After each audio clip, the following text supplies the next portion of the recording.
मोहित अपने 3 और दोस्तों के साथ आज मनाली घूमने के लिए निकला था। वो दिल्ली से मनाली जा रहे थे बाय रोड। मोहित के पास जो कार थी वो उसके मामा जी की थी। यहाँ पर जो चारों दोस्त थे वो बहुत ही ज़्यादा एक्साइटमेंट से भरे हुए थे और खुश थे कि वो मनाली घूमने के लिए जा रहे हैं। ऐसे में चारों दोस्त एक दूसरे से मज़ाक करते हुए जा रहे थे कि तभी जो था, मोहित का जो दोस्त था पवन, वो बोलता है, अरे यार मोहित, ज़ोरों से लगी है, रास्ते में कहीं रोक। तो इस पर मोहित कहता है, नहीं यार, यहाँ कहीं नहीं रोकना, देख नहीं रहा यहाँ चारों ओर कितना घना जंगल है, आगे चलकर देखते हैं। तो पवन जो था वो कहता है, यार कैसी बात कर रहा है, मुझे बहुत ज़ोरों से आई है, तू बेकार की बात मत कर, जल्दी से कहीं ना कहीं रोक। तो मोहित जो था वो फिर से कहता है, नहीं यार, ये जगह ठीक नहीं है, हम आगे चलकर रोकेंगे। तो मोहित का जो दूसरा दोस्त था विशाल, वो कहता है, अरे यार तू क्या इसकी जान निकलवाएगा, रोक दे, तेरे को प्रॉब्लम क्या है। तो इस पर मोहित कहता है, आज अमावस्या की काली रात है। माँ कहती है कि इस तरह के दिन कभी भी ऐसी जगहों पर नहीं रुकना चाहिए, कुछ भी गड़बड़ हो सकती है। तो इतना सुनते ही मोहित की बात उसके बाकी तीनों दोस्त हंसने लगते हैं। तो पवन जो था वो कहता है, यार तू हमारा क्यों पागल बना रहा है, तू गाड़ी रोकता क्यों नहीं है, हम इन सब चीज़ों में विश्वास नहीं करते, इससे पहले मेरी जान निकले तो चुपचाप से गाड़ी रोक दे। तीनों दोस्तों के कहने पर मोहित जो था वो गाड़ी वहीं रोक देता है। तो पवन फटाफट से गाड़ी से उतरकर अपने राइट साइड की ओर जंगल में चला जाता है। तो यहाँ पर मोहित जो था अपने बाकी दोनों दोस्तों से कहता है, यार तुमने बहुत गलत किया, पता है ना आज अमावस्या की रात है। तो विशाल जो था वो कहता है, तू भी यार किन चक्करों में पड़ता रहता है, ये चीज़ें बेकार की बात है। तो इस पर मोहित बोलता है, ये सब चीज़ें बेकार हो सकती हैं, मैं इनमें बिल्कुल भी विश्वास नहीं रखता, लेकिन मेरी माँ और जो दादी माँ है वो इन सब चीज़ों में विश्वास रखती हैं। तो विशाल कहता है, ठीक है यार, तेरी माँ और दादी माँ अगर विश्वास रखती हैं तो ठीक है, ये उनका विश्वास है, लेकिन हम इन सब चीज़ों में विश्वास नहीं रखते, इसलिए अब बस तू ये सब बातें बंद कर और हमारा मूड स्पॉइल मत कर। वहीं पवन जो था जंगल में जब वापस आ रहा था, तभी पवन को किसी ने पीछे से आवाज़ दी। पवन एकदम से रुक गया चलते चलते। आवाज़ जो आई उसने कहा, अरे तुम मेरी मदद कर सकते हो, मुझे बहुत चोट लगी है। पवन थोड़ा सोच में पड़ गया, ये किसकी आवाज़ है, कौन हो सकता है पीछे। तो पीछे से फिर से आवाज़ आई, मेरी मदद करो, मुझे बहुत चोट आई है। इतना सुन पवन जो था वो पीछे मुड़ता है तो देखता है कि एक आदमी जिसके माथे में बहुत ज़्यादा चोट लगी थी, शायद किसी चीज़ से टकराया अंधेरे में, तो उसके सिर पर बहुत चोट आई थी। तो फिर पवन क्या करता है, उस आदमी के पास जल्दी से जाता है। वो आदमी जो था लगभग लड़खड़ा रहा था और गिरने ही वाला था। तो पवन उसको जाकर पकड़ता है, सहारा देता है और पूछने लगता है, अरे भाई, तुम्हें ये सब चोट वगैरह कैसे आई है। तो यहाँ पर वो आदमी कहता है कि मैं रास्ते से जा रहा था तो कुछ गुंडे बदमाश मेरे पीछे पड़ गए मेरा सामान छीनने के लिए। उन्होंने ही मेरी ऐसी हालत करी है और मेरा सारा सामान लूट कर मुझे यहाँ मार पीट कर छोड़ गए जंगल में। क्या तुम मेरी मदद कर सकते हो किसी हॉस्पिटल वगैरह ले जाने के लिए? तो यहाँ पर पवन जो था वो कहता है कि ठीक है, मेरे दोस्त हैं बाहर खड़े, मैं उन्हें बुला के लाता हूँ। मैं तुम्हें अकेला लेकर नहीं चल सकता। बुरा मत मानना, लेकिन तुम्हारा वज़न थोड़ा ज़्यादा है। तो इस पर वो आदमी कहता है ठीक है, मैं यहीं तुम्हारा इंतज़ार करता हूँ, तुम अपने दोस्तों को बुला लाओ। फिर पवन उसको वहीं बैठा कर एक पेड़ के नीचे अपने दोस्तों के पास पहुँचता है। तो कहता है गाइस गाइस, वहाँ पर ना कोई आदमी बहुत बुरी हालत में पड़ा है। वो हमसे मदद मांग रहा है, कहता है कि उसको हॉस्पिटल लेके चलना है। तो इस पर जो विशाल था वो कहता है क्या बकवास कर रहा है। यहाँ पर मोहित जो था वो पवन से कहता है एक तो यार तू इतनी देर से आया है और अब पता नहीं क्या बोले जा रहा है, आदमी वहाँ पर मुसीबत में है, चल निकलते हैं। तो पवन यहाँ पर कहता है नहीं यार, वो आदमी सच में बहुत बुरी हालत में है, हमें उसे हॉस्पिटल लेके चलना चाहिए। किसी तरीके से पवन जो था अपने बाकी दोस्तों को मना लेता है। तो पवन अपने बाकी तीनों दोस्तों के साथ जंगल में थोड़ा अंदर पहुंचता है। अब वो क्या देखता है कि वो ज़ख्मी आदमी वहाँ पर नहीं था जहाँ उसने उसे बैठाया था पेड़ के नीचे।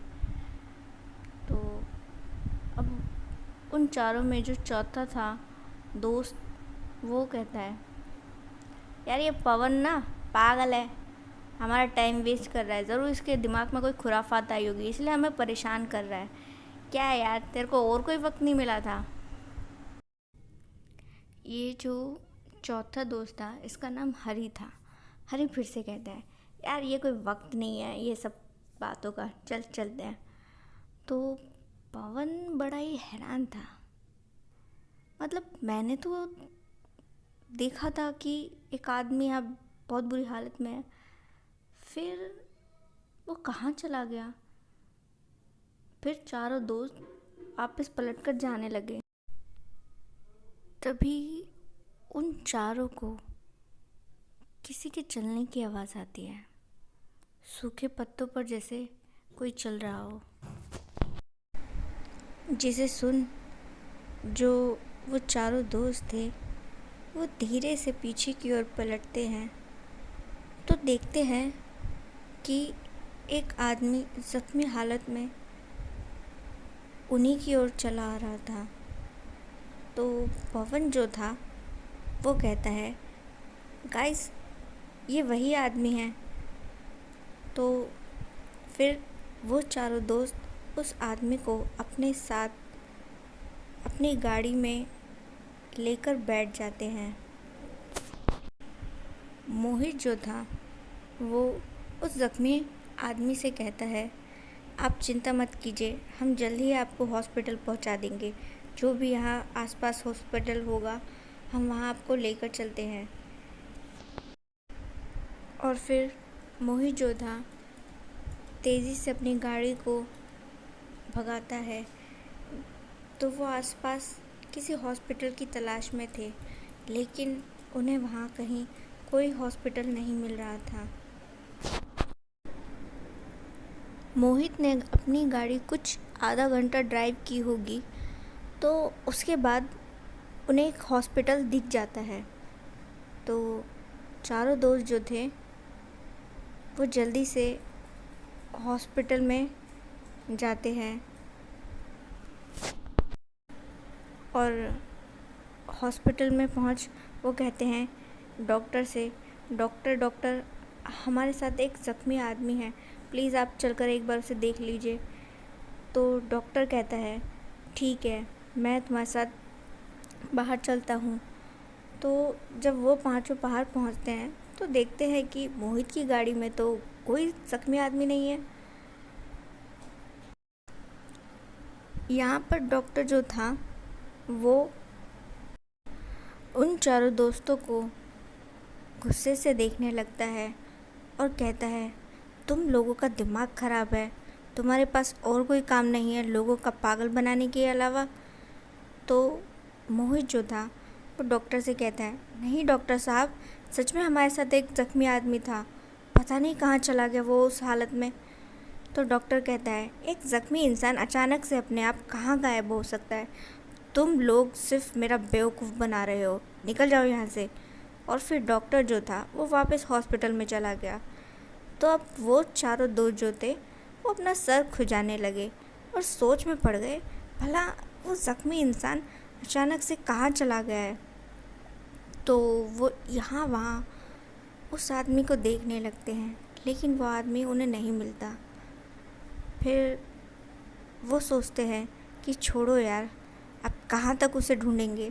ऐसा सोच वो चारों गाड़ी में बैठते हैं और मोहित आगे की ओर फिर से अपनी गाड़ी लेकर चल देता है। चलते चलते चलते कुछ दूर एकदम से उन्हें सड़क पर कोई दिखाई देता है। तो देखते हैं कि अरे, ये तो वही आदमी है।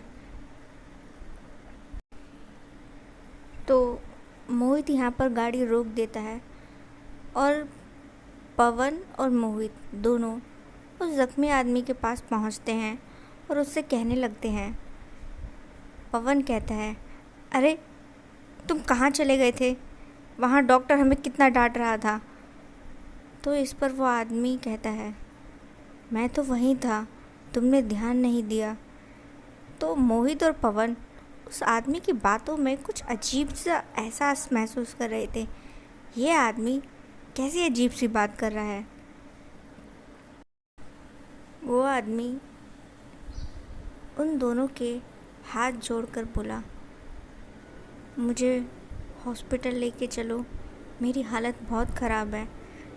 अब यहाँ पर पवन और मोहित बड़ी परेशान से हो गए, यार क्या किया जाए, यह आदमी तो पीछा ही नहीं छोड़ रहा है। लेकिन दोनों ही दोस्त दिल के बहुत अच्छे थे, तो वो उस आदमी को फिर से अपनी गाड़ी में बिठा लेते हैं और वापस से उसी हॉस्पिटल के लिए चल पड़ते हैं, जो कि वो पीछे छोड़ आए थे। कुछ आधा घंटा हुआ होगा। आधे घंटे बाद जब वो वापस से उस हॉस्पिटल पहुंचते हैं, तो इस बार वो उस आदमी को अपने साथ लेके चल देते हैं। तो विशाल जो था वो उस आदमी को जैसे ही गाड़ी से उतारने लगता है, तो महसूस करता है कि वो आदमी का जो भार था, वज़न था, वो बड़ा ही ज़्यादा था, जिसकी वजह से वो अकेला उसको उतार नहीं पा रहा था। तो ऐसा करके चारों दोस्त मिलकर उसको उतारने की कोशिश करते हैं, लेकिन बड़ी अजीब बात थी, वो चारों के चारों उस आदमी को उतार नहीं पा रहे थे।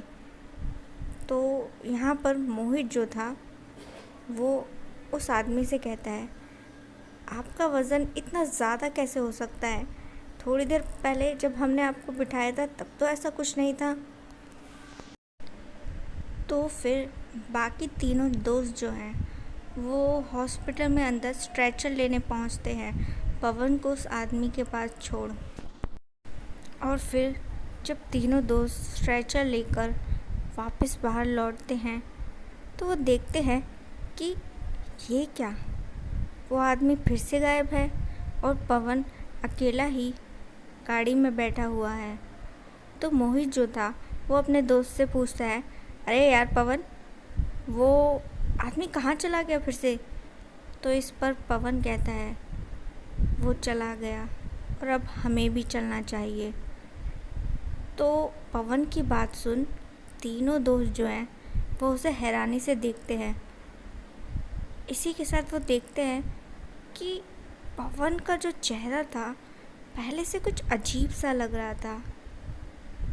वो कुछ समझ नहीं पा रहे थे, लेकिन अब बाकी तीनों दोस्त जो थे वो बहुत ही ज़्यादा परेशान हो चुके थे, इसीलिए वो गाड़ी में बैठ वहाँ से चल पड़ते हैं। तो देखते हैं कि पवन जो था वो थोड़ा अजीब सी आवाज़ें निकालने लगा। तो फिर क्या होता है कि पवन की ये जो हरकतें थी उन्हें देख विशाल कहता है, यार ये पवन ना पागल वागल हो गया है और हमें भी डरा रहा है। तो पवन जो था वो एकदम से भारी आवाज़ में कहता है, मैं तुम सबको मार डालूँगा, नहीं तो अभी यहीं गाड़ी रोको। तो मोहित कहता है, यार पवन तू पागल बनाना बंद कर, वैसे ही हम इतने लेट हो चुके हैं तेरे चक्कर में।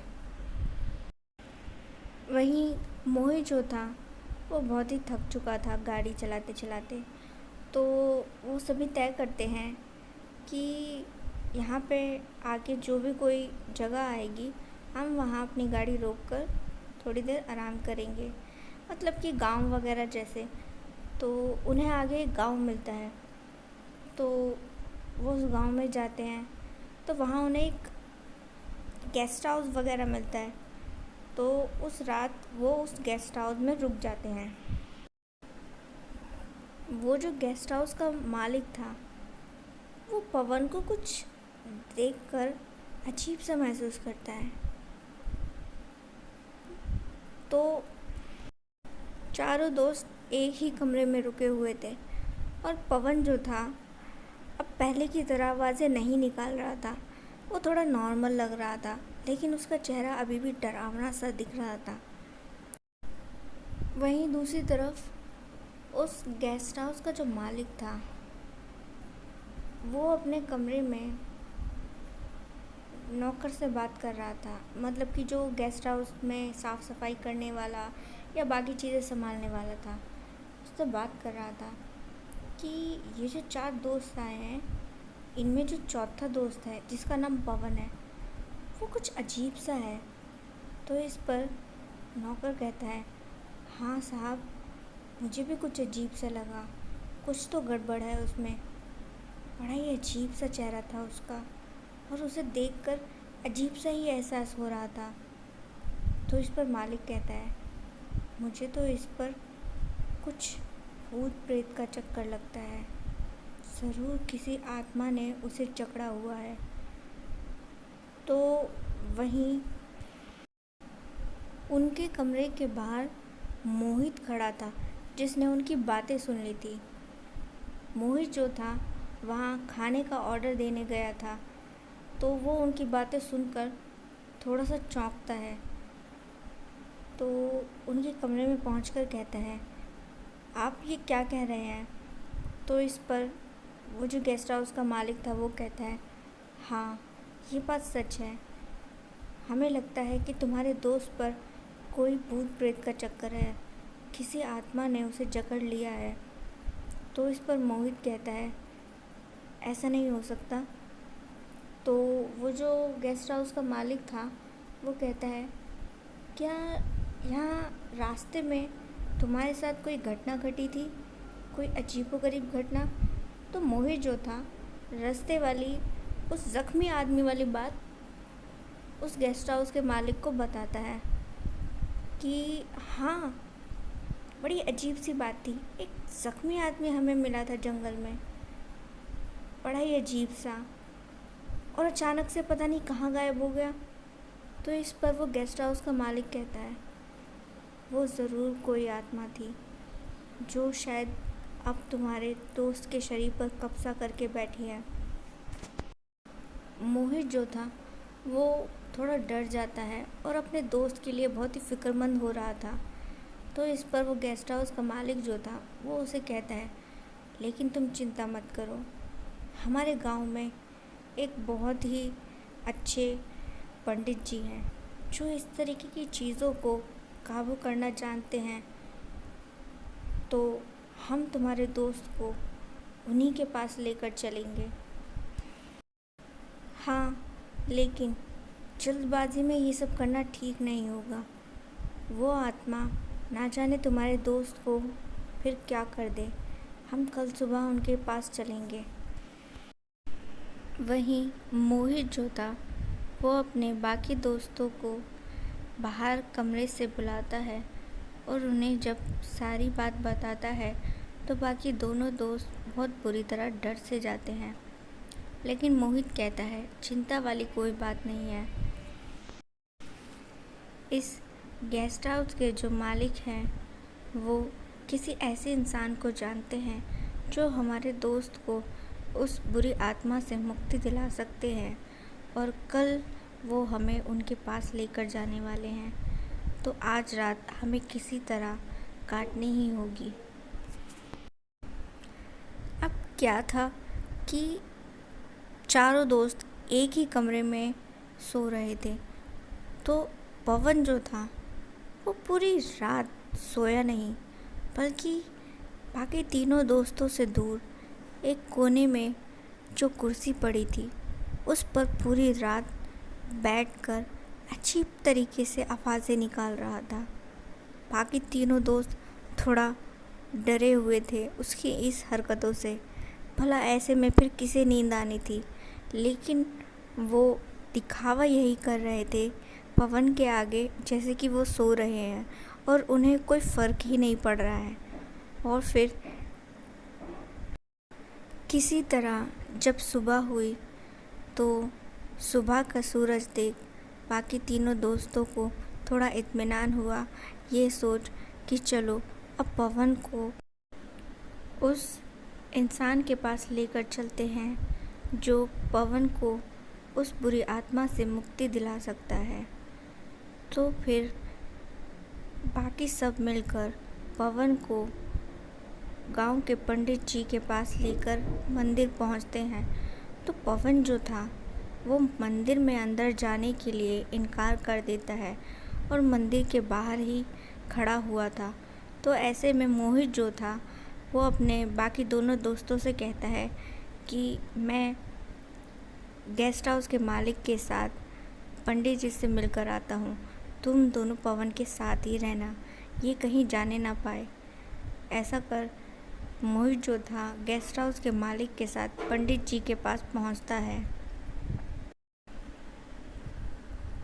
तो पंडित जी जो थे वो पवन के बारे में बताते हैं मोहित को कि इस पर जो आत्मा है वो बहुत ही खूंखार है, वो किसी भी हाल में पवन को नहीं छोड़ने वाली। तो यहाँ पर मोहित बहुत ज़्यादा निराश और दुखी हो जाता है। उसे लगता है कि क्या अब कोई नहीं है जो मेरे दोस्त को उस आत्मा से मुक्ति दिला सके। तो इस पर पंडित जी कहते हैं हाँ, मैं मानता हूँ कि वो आत्मा बहुत ही खूंखार है, डरावनी है और ख़तरनाक है, लेकिन तुम चिंता मत करो, वो जैसी भी हो हम कोई ना कोई उपाय कर कर किसी क्रिया विधि के तहत तुम्हारे दोस्त को उस आत्मा से ज़रूर मुक्ति दिलाएंगे। लेकिन तब तक तुम्हें इसी गांव में रहना होगा ताकि हम तुम्हारे दोस्त को किसी तरीके से उस आत्मा से मुक्ति दिला सके। तो इस पर जो मोहित था वो कहता है कि चाहे जो भी हो मैं अपने दोस्त को उस आत्मा से मुक्ति दिला कर रहूँगा, मैं यहाँ ज़रूर रहूँगा, जब तक रहना पड़े तब तक रहेंगे हम। ऐसा बोल मोहित पंडित जी से कहता है कि आप बताइए कि हमें अब आगे क्या करना होगा, किस तरह हम पवन को उस आत्मा से छुटकारा दिला सकते हैं। यहाँ पर पंडित जी जो थे वो कहते हैं मोहित से कि देखो जो कुछ भी हो सकता है अब वो रात को ही हो सकता है। मैं एक क्रिया करूँगा जिसके तहत तुम्हारा दोस्त उस आत्मा से मुक्त हो जाएगा।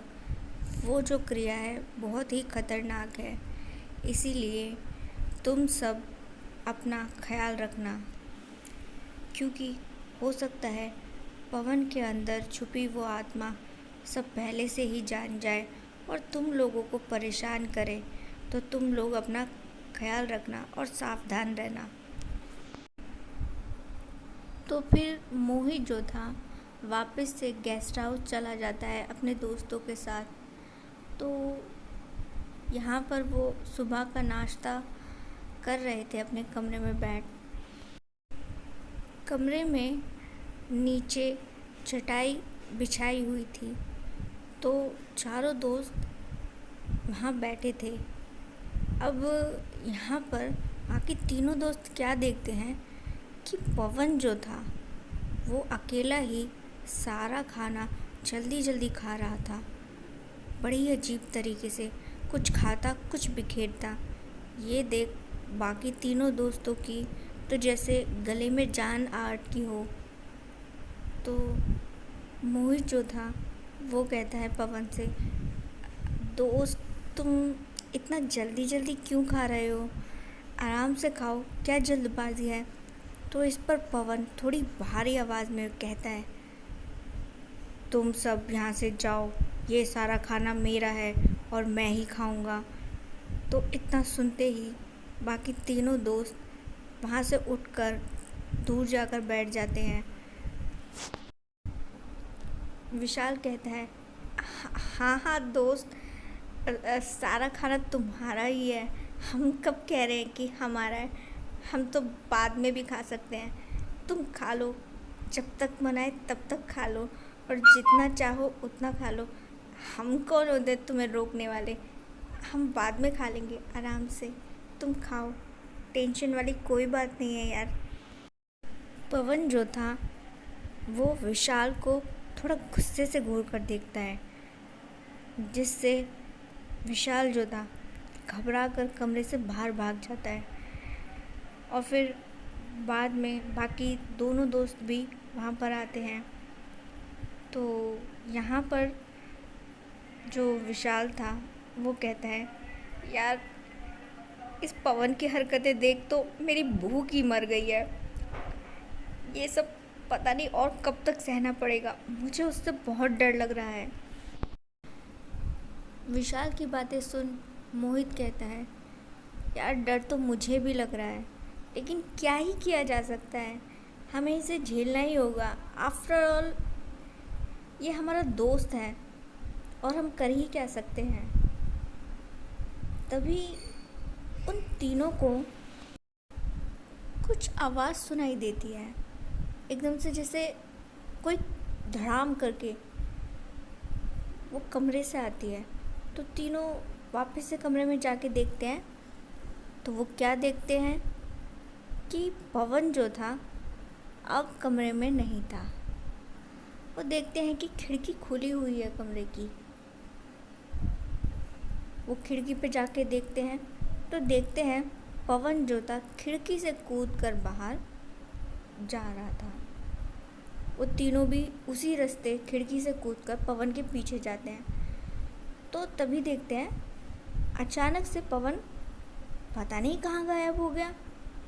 अब तीनों जो दोस्त थे वो बड़ी टेंशन में आ गए, यार अब इस पवन को ढूंढे तो ढूंढे कहाँ, ये पूरे गांव में कहाँ हम इसको ढूंढते फिरेंगे। विशाल जो था बड़ा ही परेशान हो रहा था पवन की हरकतों से। उसे तो समझ ही नहीं आ रहा था कि किया जाए तो क्या किया जाए। तो विशाल जो था वो फिर से परेशान होकर कहता है, यार ये पवन जो है ना खुद तो फंसेगा ही फंसेगा, हमें भी फंसवाएगा, ना जाने किस पर हमला कर दे और फिर लोग हमें पीटें। फिर अब क्या था कि बाकी तीनों दोस्त पवन को ढूंढने के लिए गांव में यहाँ वहाँ भटकने लगे, लोगों से पूछते घूमते कि भाई तुमने हमारे दोस्त को देखा है, फ़ोन में फ़ोटो थी पवन की, वो लोगों को दिखाकर पूछने लगे। तो यहाँ पर एक गांव वाले ने कहा फ़ोटो पहचान कर, हाँ हाँ इसे तो मैंने देखा है, अभी थोड़ी ही देर पहले ये उस तरफ जा रहा था, सामने सीधा। मैंने इससे पूछा, अरे भाई कौन हो, वहाँ कहाँ जा रहे हो, तो मुझे धक्का देकर आगे निकल गया। तो इस पर मोहित जो था वो उस आदमी से सॉरी बोलकर उसी रास्ते पर आगे निकल जाते हैं। आगे चलकर अब तीनों क्या देखते हैं, सामने एक ढाबा था। तो पवन जो था उस ढाबे में बैठकर खाना खा रहा था। उसकी टेबल पर कम से कम 10 से 12 लोगों का खाना रखा था। इतना सारा खाना देख तीनों दोस्तों के तो सर में चक्कर आ गया। वो ढाबे पर पहुँचे तो पवन को देख पवन से पूछते हैं। मोहित कहता है, यार ये तू यहाँ पर इतना सारा खाना किसके लिए लेके बैठा है? तो पवन जो था वो कहता है, किसके लिए लेके बैठता, ये सब मेरे लिए है, और कौन खाएगा इसे? तो यहाँ पर मोहित फिर हिचकिचाते हुए पूछता है अपने दोस्त से, लेकिन ये तो बहुत ज़्यादा है, तू खा लेगा ना इतना सारा? तो पवन जो था वो अपनी लाल लाल डरावनी आंखों से मोहित की ओर घूरता है। अब मोहित बेचारा वहीं डर कर चुप हो जाता है। और फिर पवन जब वो सारा खाना अकेले ही खाता है तो उसके दोस्त ये सब देख थोड़ा अजीब सा महसूस करते हैं। फिर पवन सारा खाना खाकर जैसे ही उठता है तो ढाबे वाला आकर पवन से पैसे मांगता है। तो पवन जो था मोहित की ओर इशारा करता है। तो यहाँ पर बेचारा मोहित वो सारे खाने का पैसा उसे अपनी जेब से चुकाना पड़ता है, जो कि उसके लिए बहुत ही बड़ी बात थी। और फिर वो सब पवन को लेकर वापस से गेस्ट हाउस पहुँचते हैं। तो पवन जो था वो बेड पर बड़े आराम से लेटा हुआ था और बाकी तीनों दोस्त एक कोने में सहमे से खड़े हुए थे और एक दूसरे से खुसफुसाकर कहते हैं।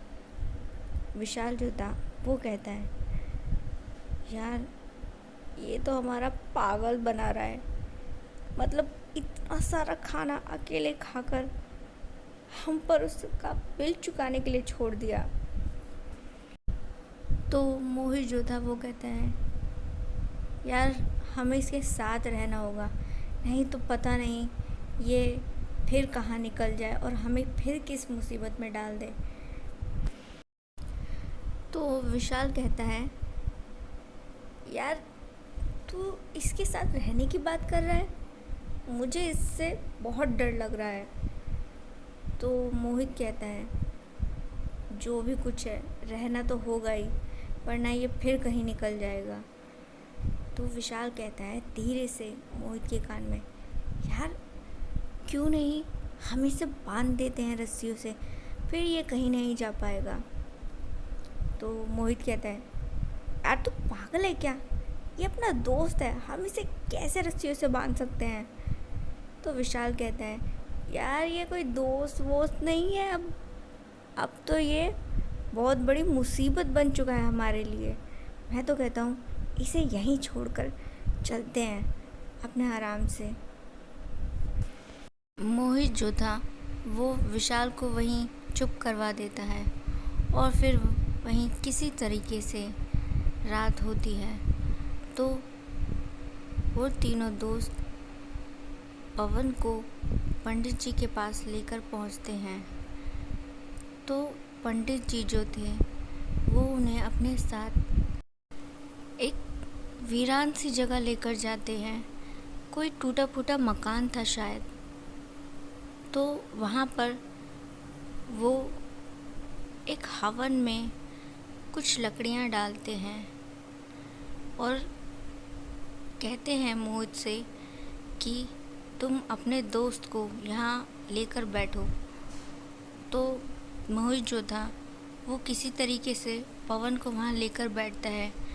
पवन जो था वो बैठना नहीं चाहता था, शायद उसके अंदर छुपी वो आत्मा सब जान चुकी थी कि उसे वहाँ क्यों लाया गया है। तो बहुत ज़्यादा शोर मचा रहा था और उन सभी के काबू से बाहर हो रहा था। तो पवन जो था उन तीनों दोस्तों को इधर उधर धक्का मारकर गिरा देता है। तो जैसे ही वो वहाँ से भागने की कोशिश करता है, पंडित जी एक छोटे से कलश में से गंगा जल निकालकर पवन पर छिड़कते हैं, जिससे पवन जो था वो थोड़ा काबू में आता है। तो तीनों दोस्त मिलकर पवन को लेकर वहाँ बैठ जाते हैं। पंडित जी कहते हैं, ये एक पवित्र क्रिया है। इस क्रिया के बाद तुम्हारा दोस्त उस बुरी आत्मा से हमेशा हमेशा के लिए मुक्त हो जाएगा। तो फिर इसके बाद जो था, पंडित जी पूजा पाठ शुरू करते हैं। तो पवन जो था वो बहुत ही बेचैनी महसूस कर रहा था, या कहें कि उसके अंदर छुपी वो बुरी ताकत, वो भूत बहुत ज़्यादा तड़पने लगा था, जिससे वो चीखने और चिल्लाने लगा था, जिसे सुन बाकी दोस्त डर रहे थे। लेकिन फिर भी वो हिम्मत करके पवन को उस जगह लेकर बैठे रहे, जब तक कि पंडित जी ने उन्हें उठने को नहीं कहा। पवन के अंदर की वो आत्मा चीखते और चिल्लाते हुए कह रही थी, छोड़ दो मुझे, नहीं तो मैं सबको जान से मार दूंगा, जाने दो मुझे। तो पंडित जी कहते हैं, तू इस बच्चे के शरीर को छोड़कर यहाँ से निकल जा, नहीं तो तेरा बहुत बुरा हाल होगा। तो वो आत्मा कहती है, किसी कीमत पर नहीं, अब इसका शरीर मेरा है और मैं हमेशा हमेशा के लिए इसके शरीर में रहूँगा। तो इस पर पंडित जी कहते हैं, ऐसा मैं किसी कीमत पर नहीं होने दूँगा, तुझे इसके शरीर को छोड़ना ही होगा, वो भी अभी, वरना देख मैं तेरा क्या हाल करता हूँ। फिर क्या था कि पंडित जी अपने झोले से विभूति निकालते हैं और उस हवन कुंड में डालना शुरू करते हैं। तो वहाँ का जो वातावरण था वो पहले से ज़्यादा पवित्र होना शुरू हो जाता है। उस पवित्रता के चलते वहाँ बैठे सभी लोगों के अंदर एक पॉजिटिव एनर्जी बननी शुरू हो जाती है, जिसकी वजह से वो जो पवन के अंदर आत्मा थी, भूत था, वो पवन के शरीर में अब बेचैनी महसूस करने लगा था। तो वो उसके शरीर से बाहर निकलकर आ जाता है। तो फिर पंडित जी उस पर वही विभूत छिड़कते हैं, जिससे वो भूत बहुत ही ज़्यादा बेचैनी महसूस कर उस जगह से चला जाता है, जिससे अब पंडित जी उन दोस्तों को कहते हैं, अब चिंता वाली कोई बात नहीं है, वो आत्मा फिर कभी अब तुम्हें परेशान नहीं करेगी, अब तुम आराम से जहाँ जाना चाहते हो वहाँ जा सकते हो।